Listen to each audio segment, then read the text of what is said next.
დღეში 4-ჯერ 5-ჯერ ვარდება გუღრაში რა. ეს უყურეთ თვითდაზიანებებზეა გადასული.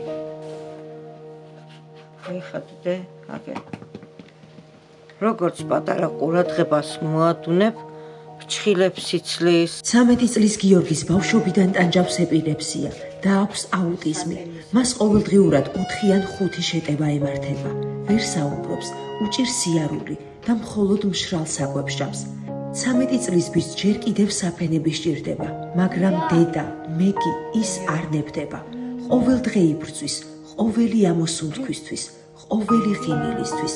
მისი უფროსი ქალიშვილი 21 წლის ნინოს ავადაა. მას სიარულის დროს ზრიელი ტკივილი აწუხებს. თავად მეგი კი დიაბეტითა და ეპილეფსიით იტანჯება. ოჯახი პატარა ბინაში არის შეკეთრებული.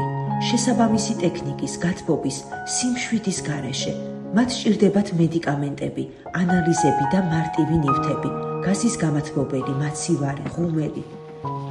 დღეს მათ არაფერი აქვთ, იმედის გარდა. და ჩვენ შეგვიძლია ვიყოთ მათი ხსნა. დავეხმაროთ მეგის და მის შვილებს. მცირე მხარდაჭერასაც კი შეუძლია მათ სითბო, განკურნება და მომავლის იმედი მისცეს. გადარიცხეთ ნებისმიერი თანხა ჩერნოვეცკის ფონდის ოფიციალური საიტის მეშვეობით.